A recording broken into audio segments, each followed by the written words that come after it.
mics go up. Just good morning, everyone. This is the Vermont House Committee on Commerce and Economic Development. It is Thursday, March 20th, 2025 at 9:04 in the morning. So we're beginning our day again to continue our conversations on career and technical education, governance. With us, the Executive Director of the Vermont School Board. Good morning. Thank you for joining us this morning. Good morning, and thank you for having me. I'm Sue Siglowski. I'm the Executive Director for the Vermont School Boards Association.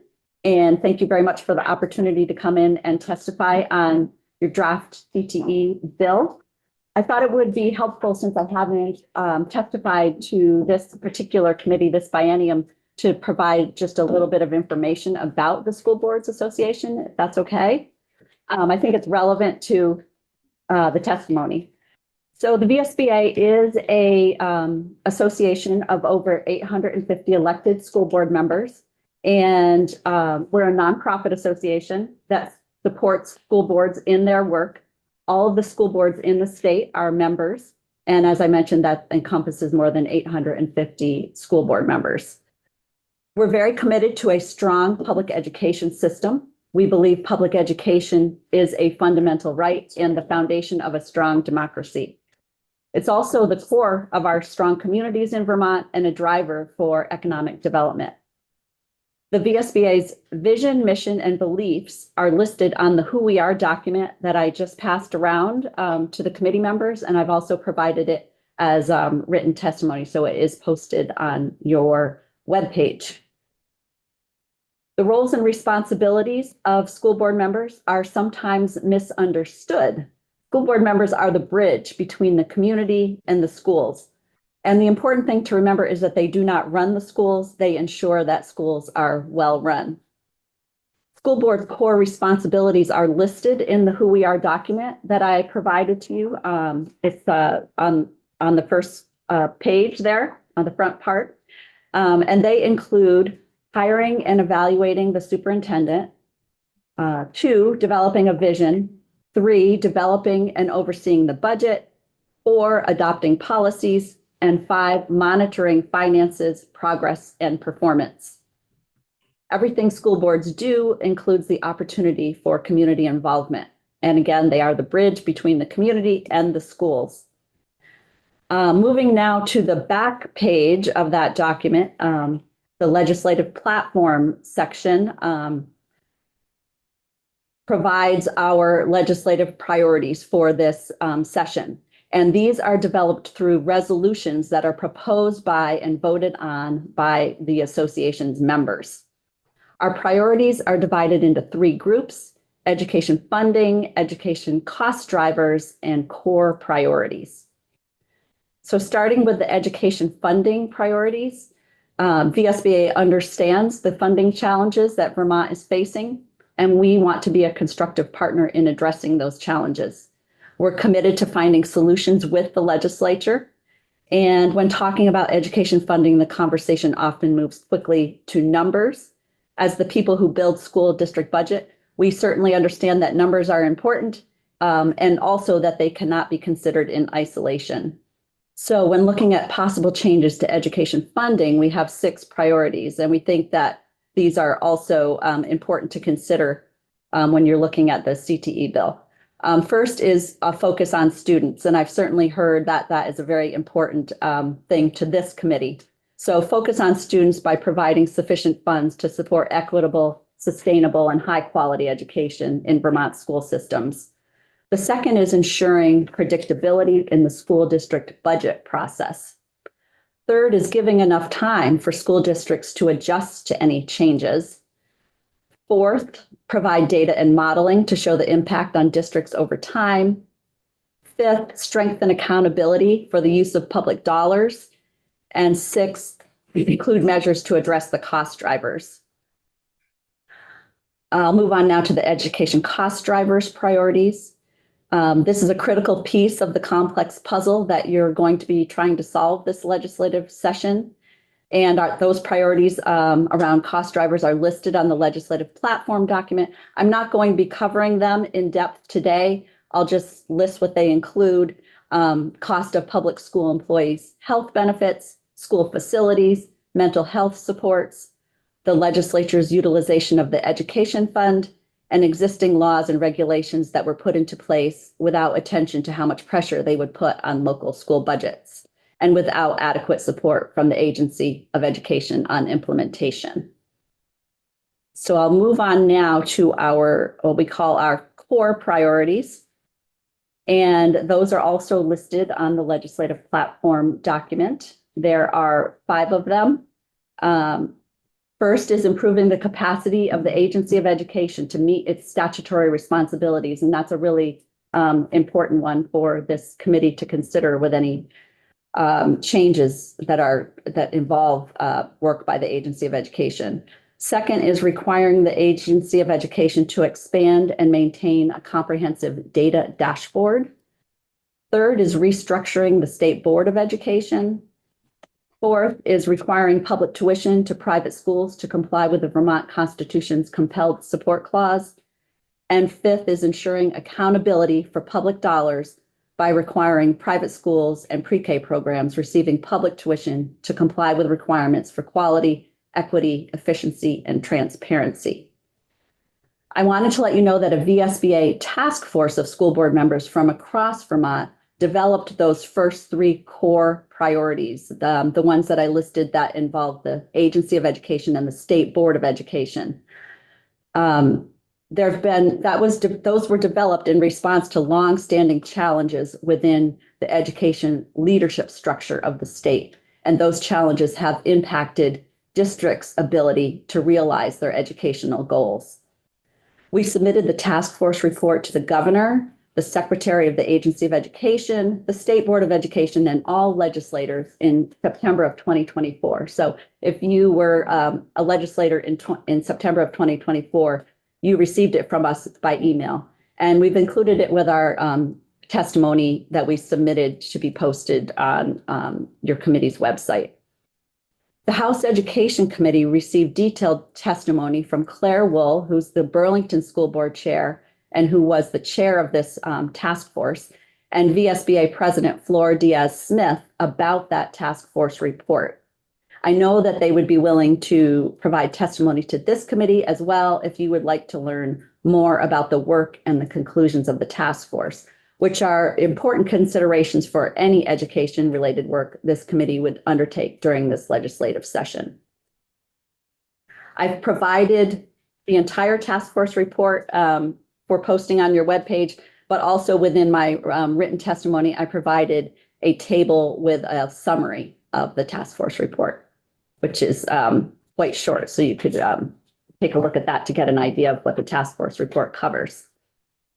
So now I'll move on to the draft bill and look at it, based on VSBA's vision, mission, beliefs, and our priorities for the legislative session. One of the things that we noted is that there's not a findings section in this draft bill. So we're not entirely clear about what the purpose of the bill is or what it is attempting to achieve. Without fully understanding the purpose of the bill and considering the scope of the changes it is proposing, it would be helpful to have a findings section to help us in order to be able to collaborate effectively with the committee to achieve shared goals for the administration of CTE. The draft bill's transfer of rulemaking to the Agency of Education poses significant concerns to the VSBA. As I just mentioned a few minutes ago, we recommend restructuring and adequately resourcing the State Board of Education so that it can meet its statutory responsibilities, including rulemaking. Additionally, as I mentioned a few minutes ago, we have concerns about the capacity of the Agency of Education to meet its current statutory responsibilities and believe that it must be able to meet its current responsibilities before taking on new responsibilities or engaging in an extensive multi-year consolidation effort. We also have a few concerns about the bill that I'll go to that I'll mention today. One of them has to do with CTE school board membership. So currently the bill language reads, the board of the statewide CTE school district shall be composed of 15 voting members concurrently serving as members of the member supervisory union boards appointed by the superintendents of each service region. The superintendent of the statewide school district shall be a non-voting member of the board. The board may, at its discretion, appoint other non-voting members to the board, including students. From a good governance perspective, it is unusual for a superintendent to be a member of the board. Presumably, the board would hire the superintendent and evaluate the superintendent. And as the CEO of the district, the superintendent's roles and responsibilities are very different from the school board. So we have questions about why the superintendent is included as a non-voting board member. We also have questions about the method for choosing the board members. The VSBA notes that each service region has multiple superintendents, with the exception of Cold Hollow, and some with as many as 9 superintendents, multiple SUs, and many towns. We have significant concerns with the departure of any school district from following the democratic process of electing school board members, especially when that electorate will be responsible for paying for the district to operate. Additionally, due consideration should be given to whether, one, what is described in this bill is closer to the regional advisory board structure and how the statewide CTE board would interact with the regional advisory boards. 2, how the superintendent of this statewide district would interact with the multiple regional advisory boards and also the member district boards. And then 3, how a statewide CTE school district board would interact with the standalone private CTE regional service area of the district outlined in this bill. I also thought I would give you some information about school board size, typical school board size. I know this bill calls for 15 school board members. In terms of school board size, the range across the United States is typically 5 to 13 members per board. Surveys conducted in 2018 by the National School Boards Association showed that in 2010, boards with 5 seats were most common. 8 years later, in 2018, the typical school board contained 7 individuals. It is important to note that while this 5 to 13 range is fairly typical across the US, there is no universally accepted ideal size for a school board. The effectiveness of a board depends on various factors beyond just the number of members. Factors such as board member backgrounds, adherence to best practices, small group dynamics, and the ability to collaborate with the superintendent all play crucial roles in a board's impact on district performance. And this brings us to district performance, specifically student achievement, and whether and how a board has an impact on it. To jump ahead to the conclusion, the answer is yes. Research concludes that the way school boards govern does indeed affect district level performance. How do we know this? There is research on a rich data set base that is available. It's called the Lighthouse Study, and it was conducted by the Iowa Association of School Boards. And they conducted ongoing research on effective school boards and their role in advancing student achievement. The studies identified characteristics of school boards of districts with higher levels of student achievement and how they may affect their district's performance. And their conclusion was school board actions are a key part of a culture of improvement, and school boards can create conditions that promote student learning. The Center of Public Education, the research arm of the National School Boards Association, conducted a meta-analysis of 10 studies and reports on school board leadership, including several based on the Iowa Lighthouse Study. And the result is a report entitled 8 Characteristics of Effective School Boards. I'm not going to cover the 8 characteristics. I'm just going to cover one of them, which I think is important in this context. And that is a collaborative relationship with staff and the community and a strong communication structure to inform and engage both internal and external stakeholders in setting and achieving district goals.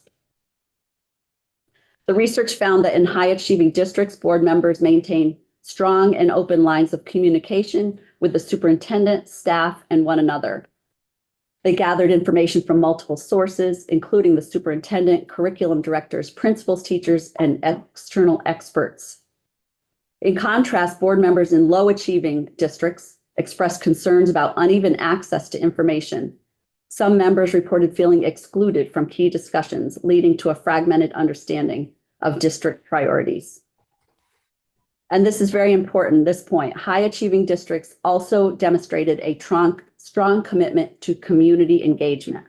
Their board members could provide specific examples of outreach efforts and actively promoted involvement. Staff in these districts described the boards as supportive and respectful, noting that board members listened to their concerns and valued their input. One key strategy was to hold post-board meetings to brief teachers and administrators on policy decisions. By comparison, school boards in lower performing districts frequently cited challenges in communication and outreach. They often attributed low parent involvement to a lack of interest, yet they could identify only limited efforts to foster engagement. Many board members expressed frustration with the community's lack of participation, but believed there was little they could do to change it. Within the district, staff members from these lower performing schools often reported little to no interaction with their board members.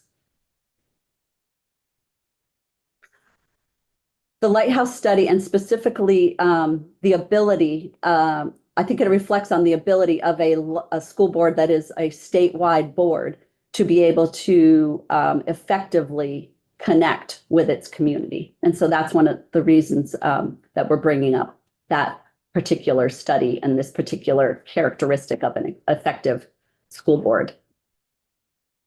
The other area that I wanted to cover was the contingent effective date, and consistent with VSBA's priority to give enough time for school districts to adjust to any changes, we have concerns with the proposed timeline, and I know that that's something that you're all considering, and the absence of any funding to support what will be a difficult and technically complex process of consolidation that would impact every single SU and supervisory district and board in the state.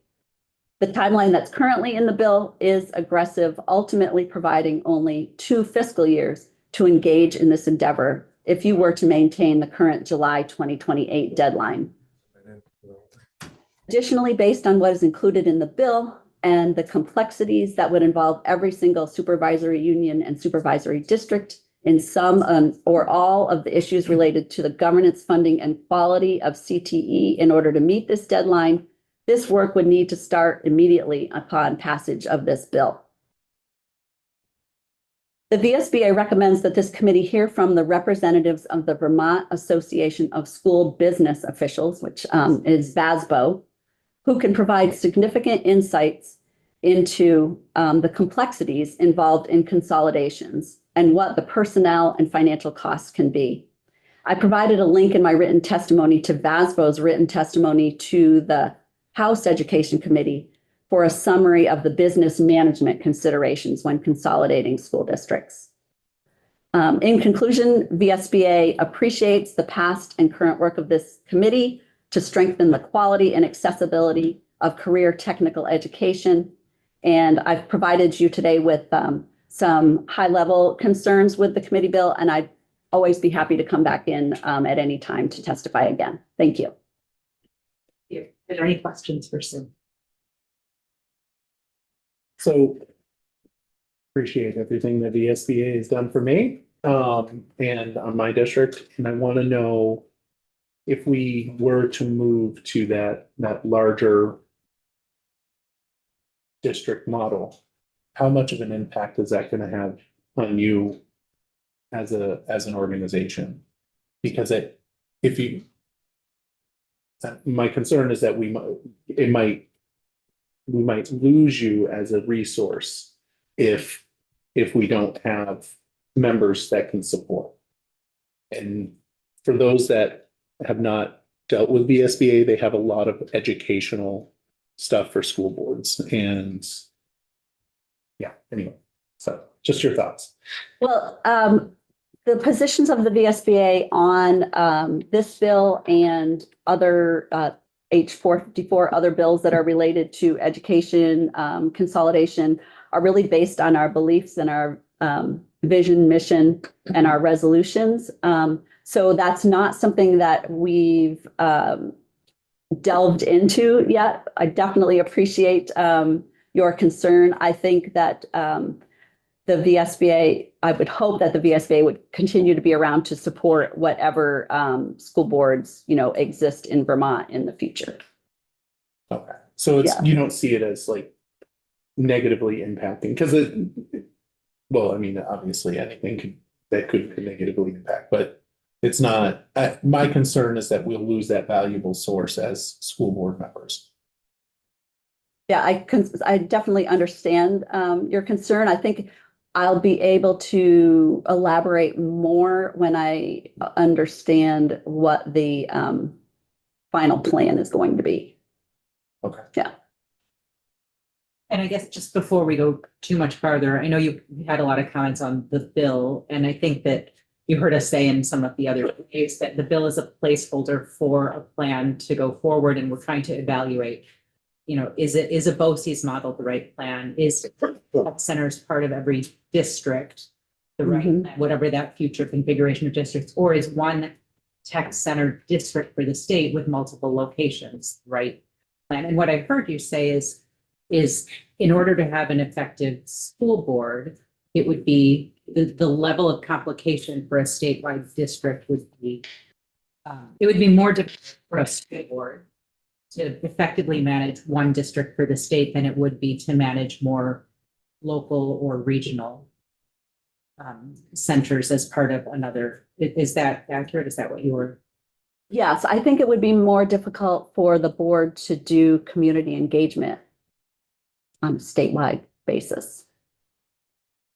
I think one area that we haven't started talking about or looking into yet are the centers themselves, and what is their governance going to look like? I mean, in my mind, I see that as that local governance being supportive of the statewide school board and vice versa. So there's the connections there, there's a local connection, then a connection with the school board. So, but it's still just, I think, concept and a thought Mhm. of how we can keep those connections. This highlights the need for that. Yeah.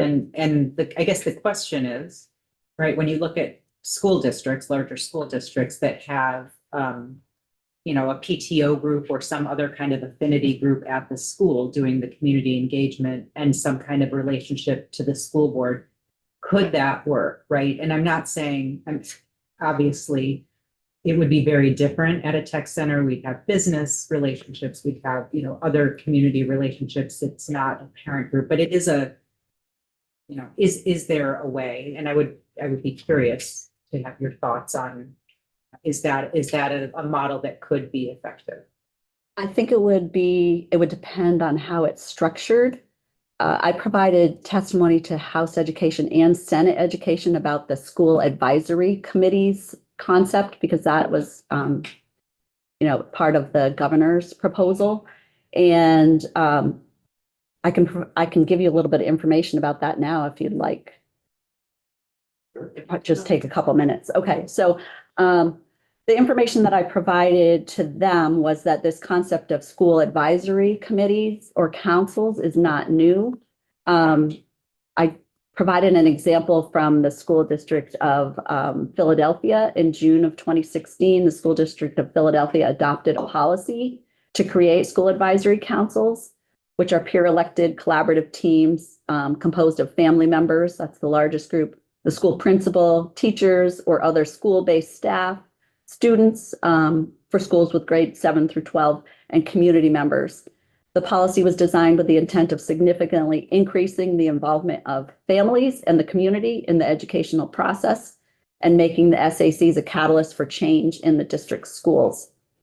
However, over the past several years, the SACs in Philadelphia have struggled with their mission to be effective agents of change in support of student achievements. These challenges stem from a lack of cohesive policies, procedures, and practices related to their operations and difficulty of recruiting family members to join the SAC, resulting in unfilled seats. It is worth noting that this new structure requires additional resources. And I'm not sure if this is the same kind of structure that you're talking about, but for instance, at the central office, Philadelphia has a school district office of family and community engagement to support the work of the SACs. It also requires additional resources at the school building level and demands significant time from the principal, who is required to be a member of the SAC.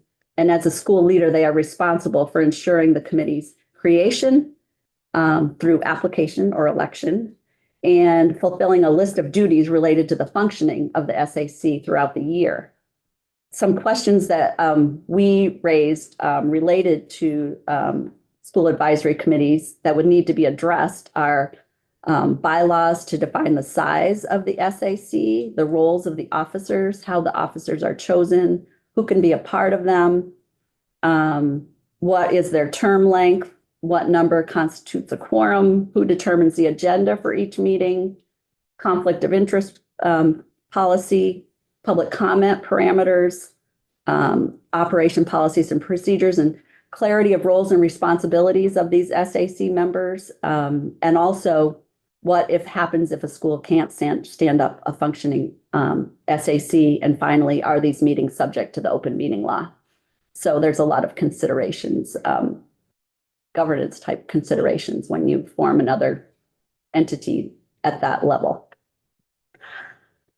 An overarching question, though, which is very important, is how would the chain of authority and accountability that's so clear right now in our educational governance system in Vermont be affected by this new structure? In today's system, authority flows from the community, specifically the residents or voters, to the school board to ensure the district is well run. The board delegates authority to the superintendent, who is the CEO of the district, who in turn delegates it to their administrative team, and it continues on from there to the staff. Accountability then flows in the opposite direction from the staff back up through the admin team, the superintendent, the board, and the community. So our question was, where would the SACs fit in this chain of authority and accountability? So that's the type of information I provided to the other two committees. Other questions for Sue?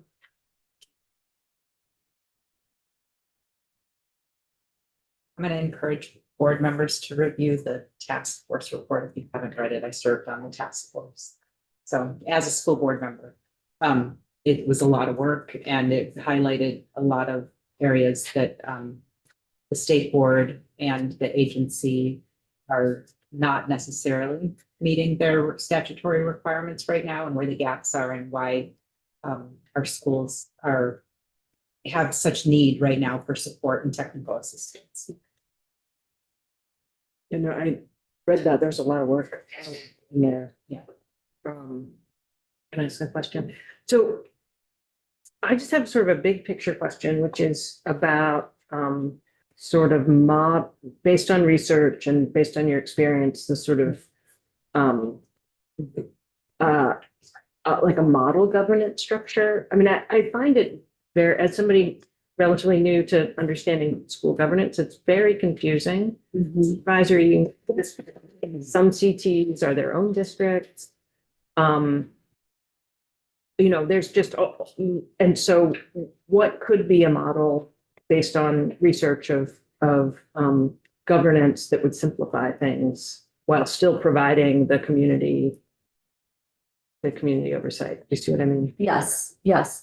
The VSBA has supports an approach that the Vermont Superintendents Association outlined in their policy brief that they provided to the House Education Committee. I've seen that. Yeah, so we do support that type of approach. And they provided some more testimony this week on Tuesday that has a timeline and framework for incremental change. And we also support that timeline and framework.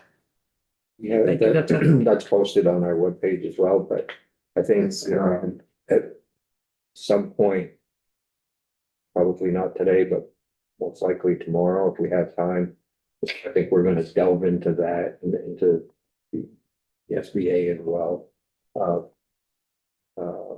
Just having those discussions and looking at recommendations. Emma? Do you find that there are barriers to like parent participation on school boards? I was a school board member for 13 years when my children were young, and it's definitely I can relate to this to school board members that have young children and the difficulty of doing that. I think that's one of the barriers. I think there are probably others as well, and VSBA has always encouraged school boards to think about those barriers and try to address them. Some of the things that boards have done are, I know that there was one board that provided each of its school board members with a laptop in case they didn't have access to a laptop. Another example is providing childcare during board meetings, those type of things. There are a lot of different ways to address that, and we've definitely been supportive of any ways that school boards can any methods to employ to diversify their board and diversify the ideas that come forward because of a diverse board. One more follow-up question. On the sizes of the boards, Yeah. are you finding that the boards are, I guess you said there's no kind of ideal size, but are they at sort of an ideal capacity around the state? Or are we kind of down some or some are well stocked? That's a great question. We are always trying to provide as much information as possible to people that want to run for school board. We provide a webinar every year in December for people who are looking into running for school board so they can understand what the responsibilities are and how to get yourself on the ballot and all of that. So I think what we've seen is there are about 900 spaces, and some of them are unfilled. I think right now about 30 are unfilled. Yeah. I was just wondering, the role of social media. I've heard a lot of stories that has actually been quite the deterrent, specifically on school boards. Have you found that to be true, or do you have any data on that? How I've heard of people getting bullied on social media that be running and I don't want to deal with the backlash. That's not something that I have any data on. We actually developed a social media guide for school board members so that they have information about how they should best conduct themselves on social media as school board members and as just individuals who are school board members. So I'd be happy to provide that to you if that would be, of interest. I was just curious. Yeah. I can talk to you about it. It's all anecdotal. So what are your thoughts about, as we talk about, merging whatever idea for the school board membership, should it be an at-large or should it be directly related to a community that they're from? What do you see? Because I mean, I could talk about it, but what do you think the SBA's? That is a Awesome. great question. VSBA does not have a position on that. One reflection that I have is it is much easier, I think, for a school board member who is elected at large to take a view that they are representing the entire district and all of the students in the district and not like one particular school or one particular group of people. And I know that that has been a challenge for boards that consolidated under Act 46. I was actually on a school board that consolidated with Act 46, and our goal that we developed in our first board retreat as a newly formed board was we will become one educational community. And that goal, we needed to work on that for a couple of years at least, if not more. It's really a lot of work, but very worthwhile if everyone is invested in it. Would you also look into possibly commingling of ballots as well? Because that. Yes, that's another consideration. And if you commingle the ballots, then it's not evident, which town supported or didn't support the budget. Thank you. Any questions for Sue? Sue, thank you very much. Thank you. Information is valuable and appreciate you coming in. Appreciate your patience with it. Oh, it's no problem. Thank you very much. Bye-bye. Morning, Bob. How are you? And you're muted. I'm well, thank you. Thanks for joining us this morning. I'm very appreciative for the opportunity. So we have put out a beginning, a place to start from, not written in stone by any means, and we're looking for input from a lot of players in the CTE world and even on the outside. So we look forward to hearing what your thoughts are. Great, I appreciate that. I can't see her, but I also invited my assistant principal director, Carolyn Dickinson, in on the conversation. I don't know if she's up. I can't see your screen. On. Yep. He's not on yet. Okay. We have a very busy day today. We're hosting almost 600 students for our Step Up Day, which is the next step in our application admissions process. So today, 600 students will be in our center from, I think the count right now is 14 different high schools or districts around Chittenden County. So it's an exciting day at the center. We're working on our next year's enrollment. So I have a prepared statement, and then I'll open up. Then I'll be available for any questions. As a matter of introducing myself, my name is Bob Travers. I'm the principal director at the Center for Technology Essex, which we lovingly refer to as CTE, which can be confusing every time we hear someone refer to CTE in the larger system. But I think when we named the school that 25 years ago, there was a little bit of purpose behind claiming that acronym. CTE is the largest career and technical education center in the state. We serve 9 sending high schools in addition to students from outside our service region who travel to Essex for programs that are not available in the centers serving their region. Next year, we'll have students coming from Montpelier, Lamoille, Addison for programs that only our center provides. CTE is an all-day center which features 22 different programs, and we offer academic classes in all graduation requirements, which align with our sending schools requirements for graduation. Additionally, we have counseling, special education, and ELL staff to support students. In essence, we operate much the same way as a high school, as we believe that it is in the best interest of our students, and it places us in a positive relationship with our sending schools, our host district board, central office, and partner school districts. I want to say that EWSD is my host board. Essex Westford School District is my host board. And I want to thank them publicly for the work they've done and applaud them for the responsible, results-driven stewardship of this center on behalf of all of the sending districts within our region. I'm testifying today to express my concern about the proposal to form a single statewide district. What I hope to do is provide you some perspective on the benefits and positive student outcomes that can be achieved in the existing model of governance. I've worked at CTE for the past 21 years. Before that, I worked in post-secondary education, career education at New England Culinary Institute for 15 years. So essentially, I've committed my entire career, my adult career, towards serving students in career education.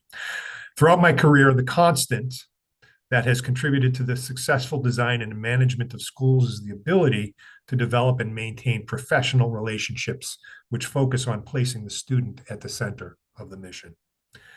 I am dedicated to the improvement of career and technical education, increasing the access and establishing CTE as a known and respected pathway for all interested students. I welcome the conversations that are happening throughout the state.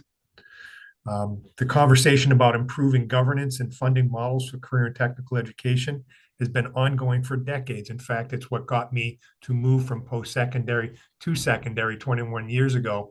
I was a volunteer member of a committee designing a regional technical academy, which would have been Vermont's first comprehensive technical high school in the state. That brought me to secondary level career and technical education. I'm assuming that this current proposal is directly related to the governor's recent policy statements on career and technical education. In that statement, goals and benefits of moving to a single CTE district were listed as, paraphrased, strengthening CTE student outcomes statewide with a focus on equity, improving student access to consistent high-quality CTE program aligned with workforce goals, prioritizing support for CTE programs in industries that are key to Vermont's competitiveness, and finally, improving alignment between secondary and post-secondary CTE pathways. What I want to say is I believe all these goals and mechanisms to make them happen already exist. CTE regularly reports student outcomes and is required to meet size, scope, and quality, federal size, scope, and quality requirements through our programs of study. Through a yearly process known as a comprehensive local needs assessment, we review student outcomes and design features of our centers and report on them for the purpose of creating a center-wide school improvement plan. The benefits listed in the governor's policy statement were to improve efficiency by centralizing functions, improve coordination of admissions, student supports, common calendar, graduation requirements, increase support for teachers and programs through professional development, support for administration and budgeting, and improved transparency through programming, staffing, budgetary decisions, and so on. I do not believe that a single district will help to achieve these goals or benefits. In fact, I believe that collapsing the local management of centers into a statewide system will possibly lead to more inequity. By removing our day-to-day shared management with our host board and our ongoing partnership with our sending high schools, we run the risk of further stigmatizing career and technical education.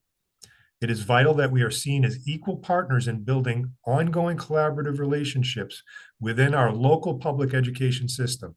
Successful centers are seen as equal partners to provide pathways to college and career readiness for students.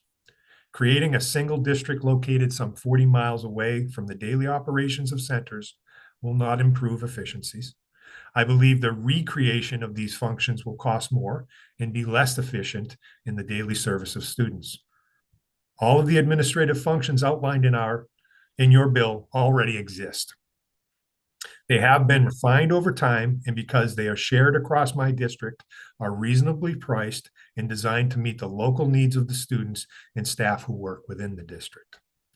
By removing that relationship in the formation of a new district, while still expecting our staffs to work within the existing buildings and in an existing district, will quite frankly create more stigma by placing us in a different system. I believe it actually will create a feeling of otherness, right? So I have 85 staff members who operate within my building and are seen as members of this district and collaborate with their peers in all kinds of ways. Removing that opportunity through the change in governance and day-to-day management, I think, is problematic. In this bill, it is proposed that powers of the Secretary of Education appear to be unilateral about issues of funding, governance, curriculum, staffing, and all other operational aspects of the proposed district. I may be reading it wrong, but to quote, to take any action required for the sound administration of the district, the Secretary of Education, with the advice of the Attorney General, upon application by the board, shall decide whether any action contemplated or taken under this subdivision is required for the sound administration of the district and is consistent with law. The Secretary's decision shall be final. I find this to be quite a departure from Vermont's history of local governance and local control. This design will potentially lead to a power imbalance that does not serve the local needs of Vermont's community and students.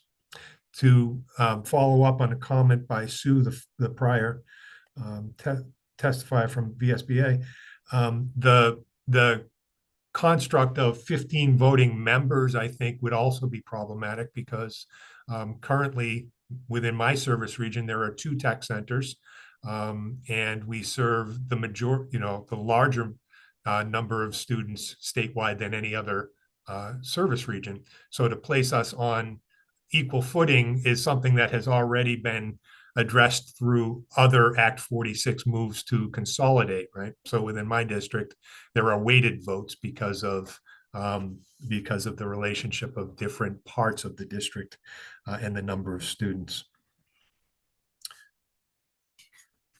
I want to point out that none of the goals are dependent on a single district. They should and can be achieved without restructuring. All of the benefits are achievable without consolidating into one district and are not reflective of the needs of all centers. Creating a different governance structure before the statewide redesign is premature.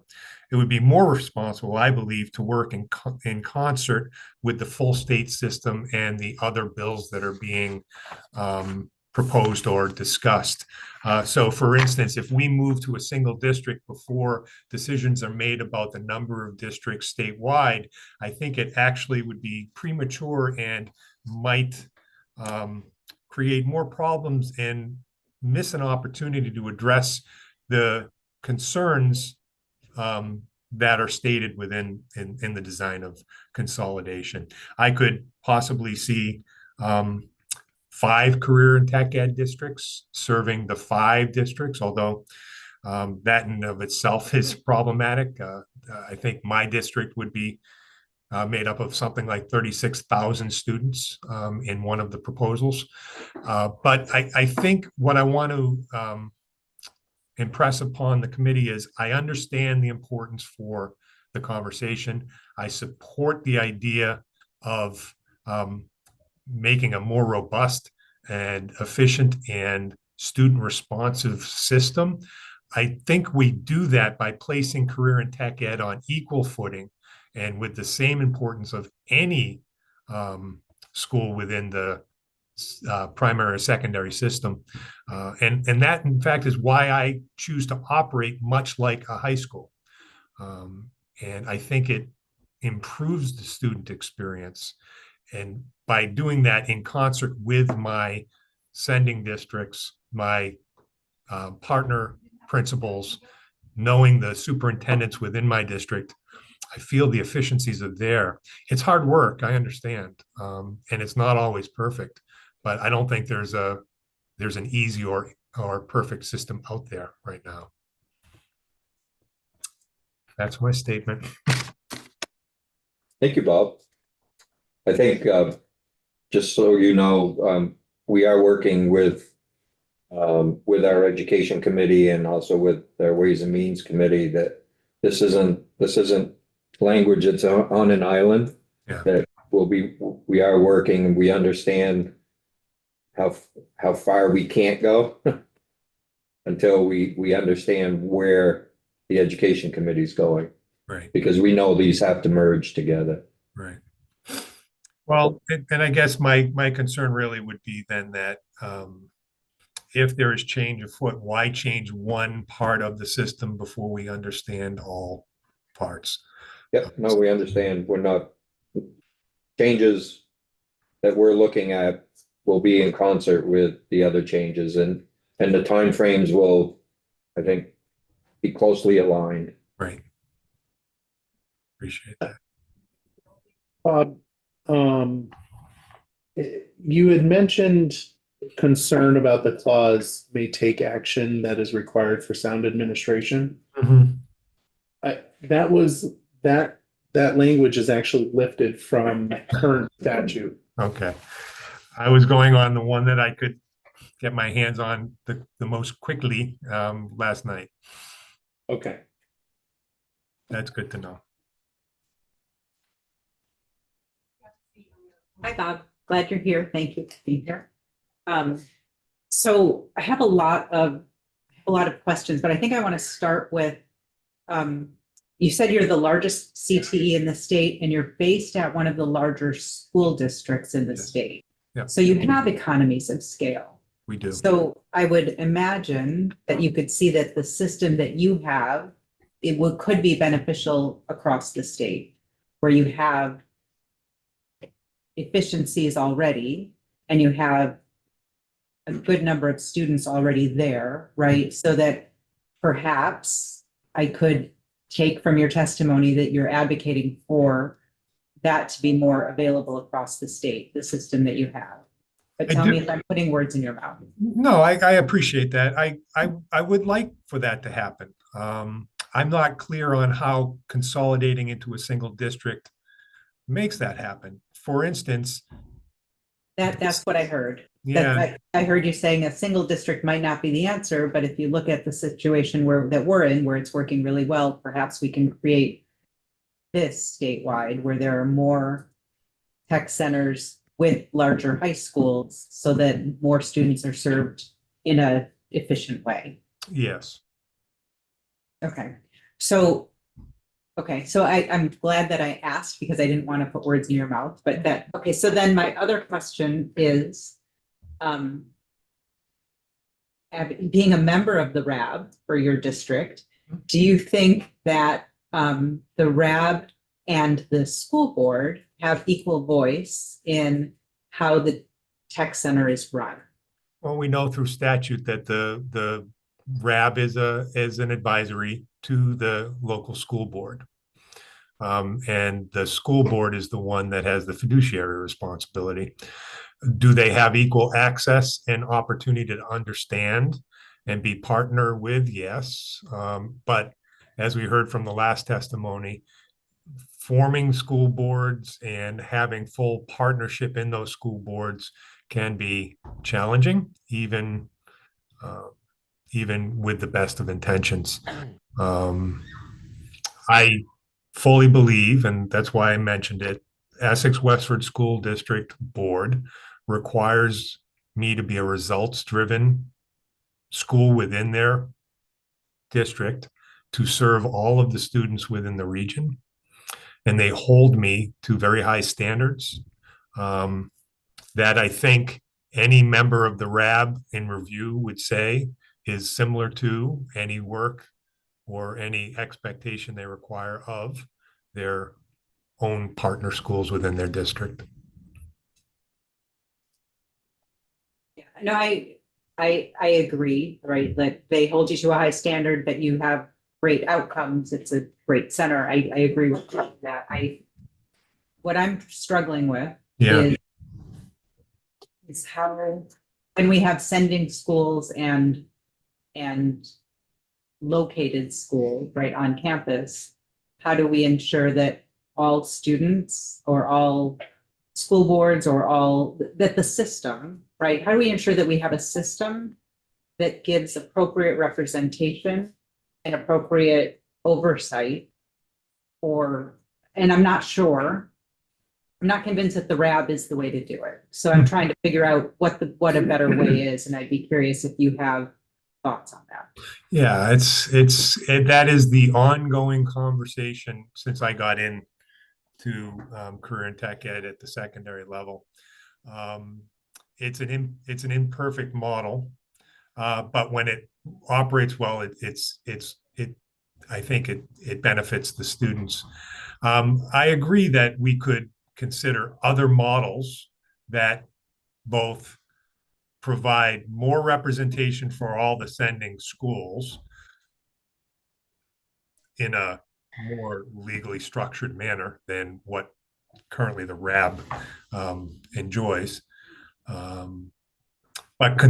So I can imagine conversations about how to restructure that. while still maintaining the relationship with the host board to maintain those efficiencies. And I would, I would welcome those conversations. Perhaps it's a consolidation of the service regions and the establishment of a board that has representation of those school boards that are within the service region, but that it's smaller, and that the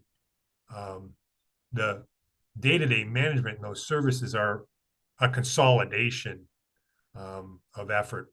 Someone brought up whether BOCES is the correct model. My understanding and the research that I've done around BOCES is it's really not designed to serve as a large school district. It's more about sharing of goals and funds within 2 or 3 school districts for very specific services. So perhaps the idea would be to consider more localized CTE focused governance that's representative of those boards, that takes away the RAB but places the membership to be representative of the sending districts. So for me, that would be at least 9 members. And the business community, we'd have to figure out too, right? But Well, so it's interesting. The business community is represented in a lot of different ways in career and tech ed centers. Every one of our programs has program advisory committees.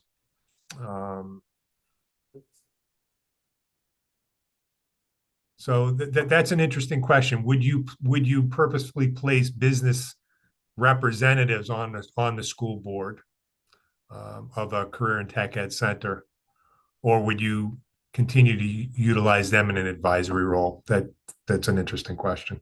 yeah, more programmatically specific. That is a really interesting question. Thank you for sharing that. Yeah. Can you share how many students do you have in the tech center, and in your experience, what do you think is a scale in a tech center that would be sort of the range of size that both reaches efficiency but also results in high quality programs? So right now we have almost 400 students at the Center for Technology Essex. They're all-day students, so they treat us very much like their high school. They're through the door at 8 a.m. and they leave at 2:50 each day. That's why it's important for us to operate like a high school, because career and tech ed doesn't make any sense unless the student is going to graduate from high school. The size of the optimal size of a center, that's a hard one. I think it's in direct relationship with the physical plant and the types of programs that you're offering. We have 16 programs that accordion out to 22 different sections for our students. We track enrollments every year for 3-year snapshots to figure out whether we have enough enrollments to continue to offer those programs. The idea of dangerous programs is a difficult one to, potentially hazardous programs is a difficult one to manage, because right now state board rule is, I think it's 16-1 for potentially hazardous programs, 16 students to 1 adult in the program. So any growth in a potentially hazardous program in the field would require more staff.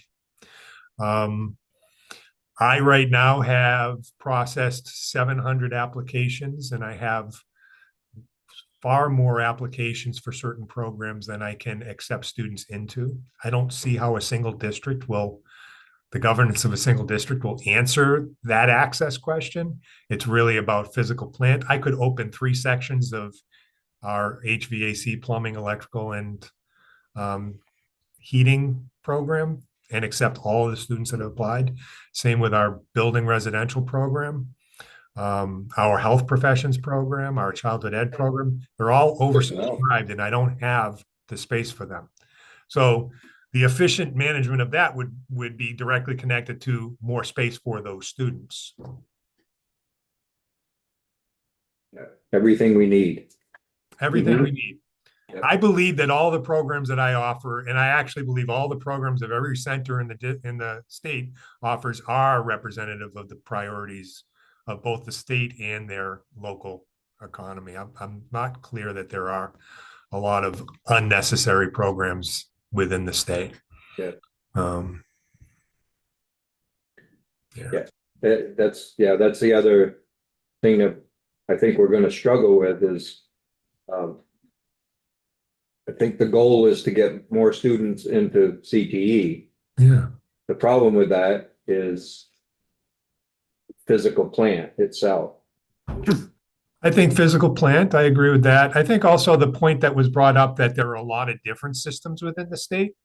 Like some single centers are their own supervisory union or their own, their own district. And we have half day and full day models. Leads to this perception of inequity. I think it probably could be considered inequitable. But so for instance, in my service region, Jason Reed operates Burlington Tech Center, and it's a half-day model. And students who want half-day models and want to be able to continue to be connected to their high school choose that center over this center. Students that are interested in leaving their high school and spending a full year with us choose us. It takes our students 1 year to achieve all of the program goals, the industry recognized credential, the post-secondary credits, staying on track to graduate. And it takes his students 2 years to do the same. So I think that, how we structure the design also can possibly contribute to either the perception of equity or inequity. So Bob, thinking about space and physical plant, Yeah. has CTE learned anything from what happened with Burlington and having to use multiple locations to provide services? Would I want to operate the way that they are operating currently? No. And in fact, when I first took the directorship here, we had 3 programs that were located off campus of the 16 that we were offering at the time. And it really created difficulty in managing the student experience.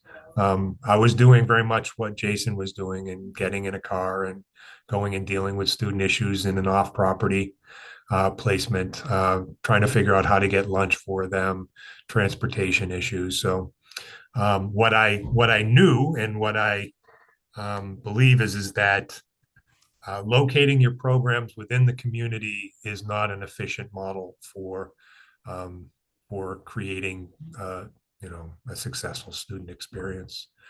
I also want to say that tech centers aren't just about creating employees, right? We know that tech centers are about serving the whole student. The concept of career and college or post-secondary readiness is really an important one. But we don't just focus here at my center on industry recognized credentials, right? And I think that's the strength of the design. Students are growing as high school students within the system. It's not a alternative placement simply for the exploration of career. It's a placement where students get to do that in context of graduating high school.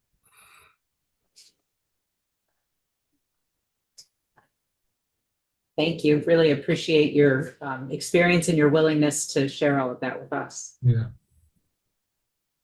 Other questions for Bob? Okay, Bob, thank you for joining us. I know you're busy, and we appreciate it.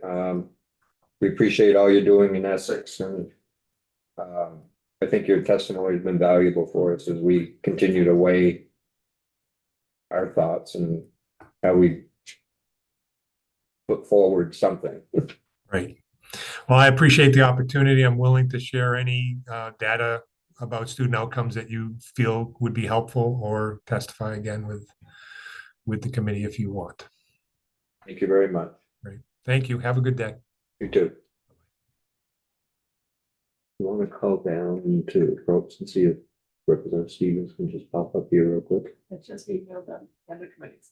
Okay, perfect. So why don't we go off live for a quick second? We'll wait. Have Representative Stevens from Approach come up and just to give us their official lowdown on their amendment to H 398.